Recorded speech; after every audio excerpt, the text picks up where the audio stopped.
नमस्कार, मैं हूं आपके साथ प्रिया सिन्हा। हमारे खास प्रोग्राम क्या कहते हैं नरेंद्र मोदी में आज आपको सुनवाएंगे पीएम मोदी का वो ऐतिहासिक भाषण जो उन्होंने 24 सितंबर 2013 को गुजरात के गांधीनगर में दिया। अपने भाषण में मोदी ने कहा कि क्यों ना हम विश्व भर में अच्छे टीचर एक्सपोर्ट करें, क्योंकि एक टीचर जब जाता है तो वहां की पीढ़ी हमारी संस्कृति के साथ जुड़ जाती है, युगों का नाता बनता है और इस बड़ी सोच के साथ एक लॉन्ग टर्म विजन के साथ हमें आगे बढ़ना चाहिए। हम लोकतंत्र में जीते हैं, गणतंत्र में है।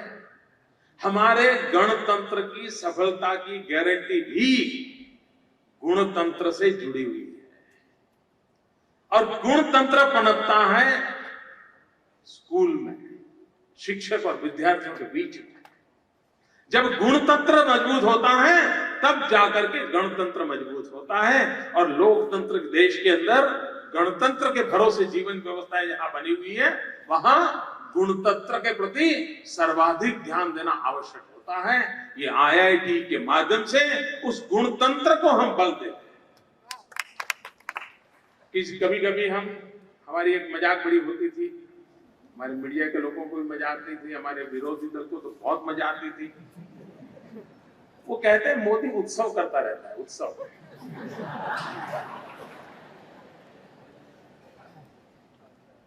और हमने जो हमारा जो टूरिज्म का सिंबल बनाया है उसमें लिखा है गुजरात वर लाइफ इज सेलिब्रेशन। गुजरात अपने आप में उत्सव है, लेकिन उत्सव उमंग भी किस रूप में हो, क्यों हो, कैसे हो, जिन लोगों को इसकी समझ नहीं है उनके लिए उत्सव एक शब्द है जिसको लेकर के राजनीतिक छींटाकशी चलती रहती है। अब जैसे हमने एक प्रयोग कार्यक्रम किया जिसको उत्सव नाम दिया, शाला प्रवेश उत्सव। ये कौन सा उत्सव है? जो हमारी आलोचना करते हैं उनको भी समझ नहीं आएगा कि ये उत्सव की क्या नई परिभाषा है, लेकिन हम मानते हैं कि बच्चा स्कूल जाए वो पूरे समाज और राष्ट्र का एक उत्सव का अवसर होना चाहिए।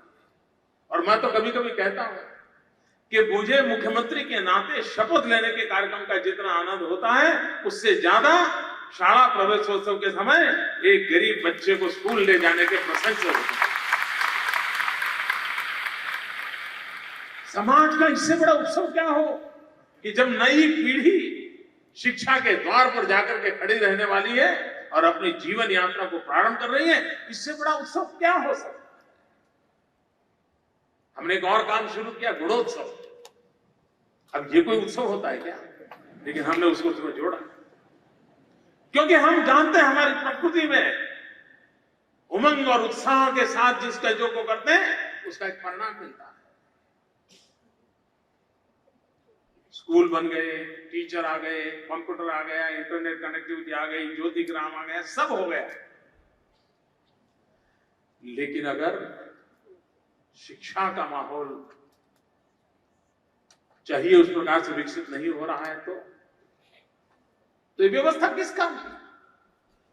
और इसलिए पिछले कुछ वर्षों से गुजरात में गुणोत्सव को एक बहुत बड़ा कार्यक्रम के रूप में लिया गया है और गांव के गरीब का बच्चा जहां आता है वहां की शिक्षा की स्थिति क्या है,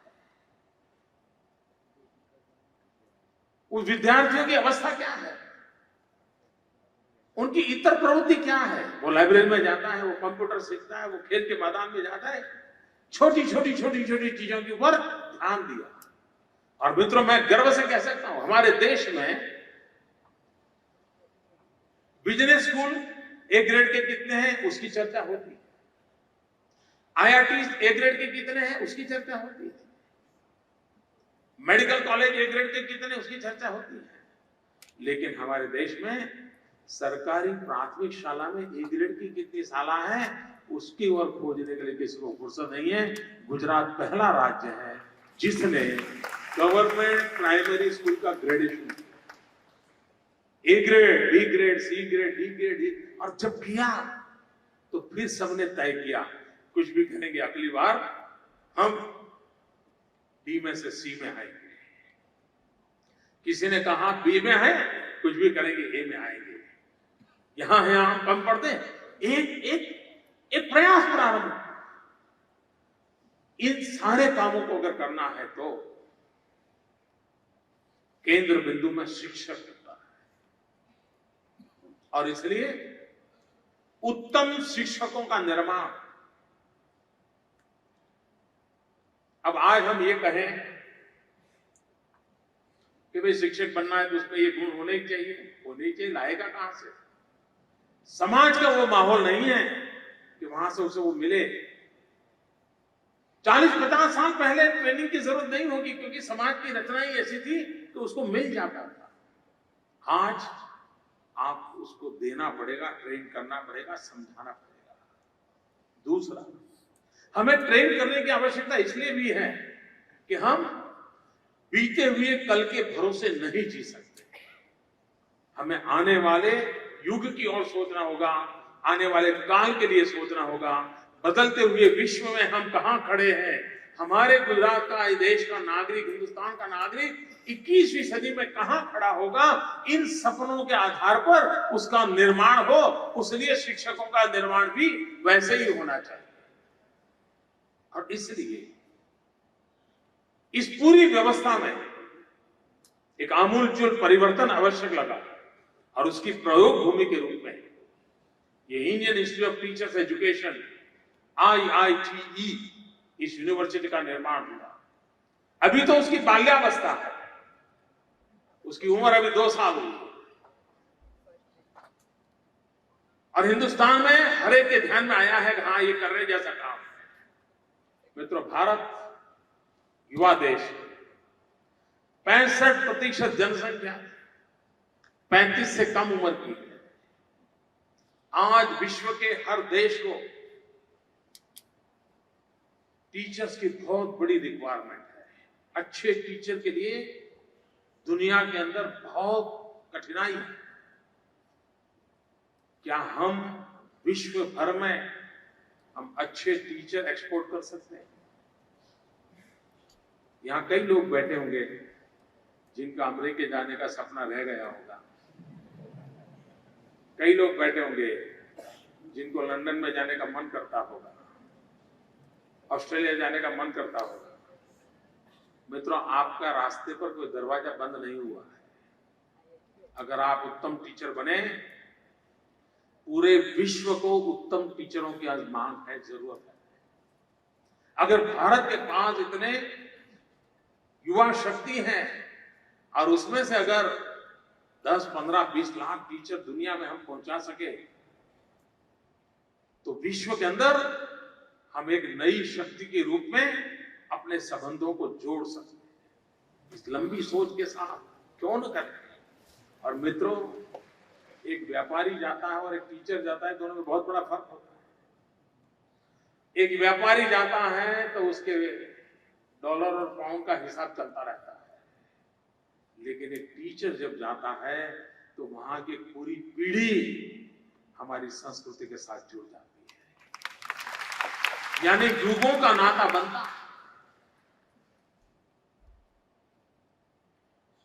पूरा विश्व का फलक हमारे सामने इंतजार कर रहा है। लेकिन इस बड़ी सोच के साथ, एक लॉन्ग टर्म विजन के साथ,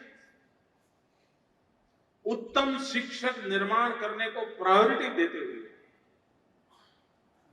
हम आगे बढ़ सकते हैं। मित्रों, धीरे धीरे एक जमाना था कि विद्यार्थी ट्यूशन के लिए जाते थे, लेकिन अगर ट्यूशन भी जाते थे तो एक कोशिश करते थे कि अगल बगल में किसी को पता न चले वो ट्यूशन जाता है। किताबें भी छुपा करके ले जाता था टीचर के घर, क्योंकि किसी को पता, क्योंकि ऐसा माना जाता था, अरे तू तो ट्यूशन जाता है, यानी अच्छा नहीं माना जाता। आज से 30-40 साल पहले किसी विद्यार्थी का ट्यूशन पर जाना ये बुरा माना जाता था। उस विद्यार्थी की कमी है ऐसा महसूस किया जाता था। उसके माँ बाप भी पड़ोस वालों को नहीं बताते थे, उसके खासम था दोस्तों को पता नहीं होता था वो किसी टीचर के यहाँ जा रहा है पढ़ने के लिए। ट्यूशन को बुरा माना जाता। आज माँ बाप सीना तान करके कहते हैं कि मेरे घर 3 टीचर आते हैं।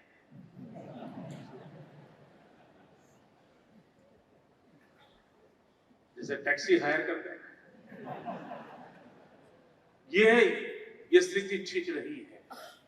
हमने समाज में टीचर की डिग्निटी के लिए भरपूर काम करने की आवश्यकता है। वो सिर्फ आपने नहीं, सरकार ने, समाज ने, सबने करने की आवश्यकता है। टीचर की डिग्निटी को एक खरोच तक नहीं आनी चाहिए, वरना पूरी व्यवस्था को बहुत बड़ा नुकसान हो सकता है।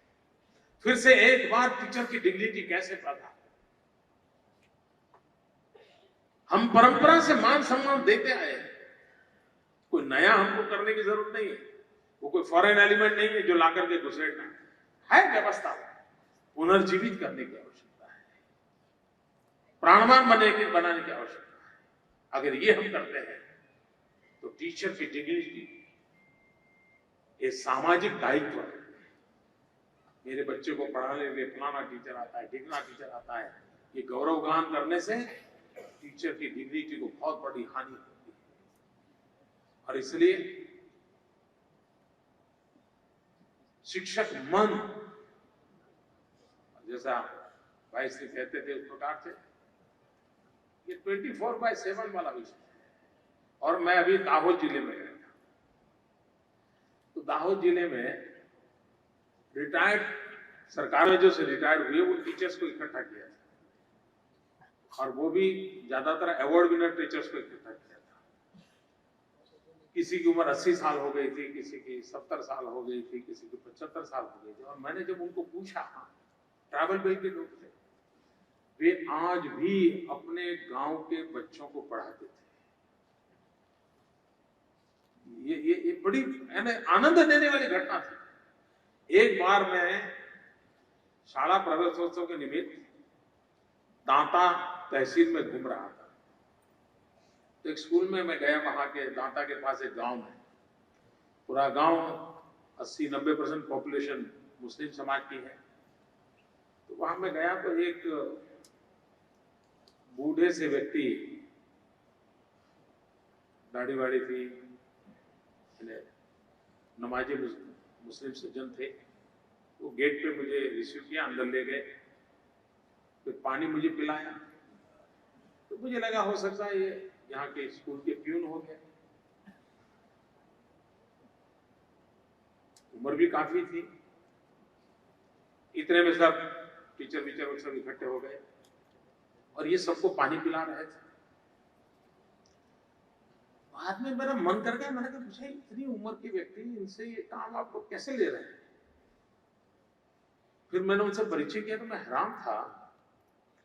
वे रिटायर्ड प्रिंसिपल थे, पर बिना स्कूल को वो जी नहीं सकते थे, बिना विद्यार्थियों को जी नहीं सकते थे।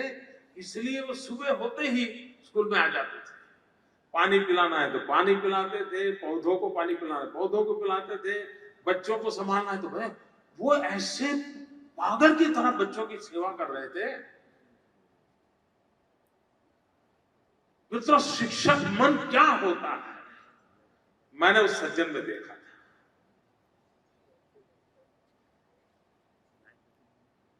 मैंने भी अपने टीचर से कहा, भाई इतना त्याग और तपस्या, इतना समर्पण है इस सज्जन का। उनको और कोई बोले नहीं साहब, वो पढ़ाते भी हैं, पीरियड भी लेते हैं, कई नए नए टीचर हैं उनको भी सिखाते हैं। इतना समर्पण टीचर का होता है। और ऐसे उदाहरण एक तो नहीं, सैकड़ों मिलते हैं, सैकड़ों मिलते हैं।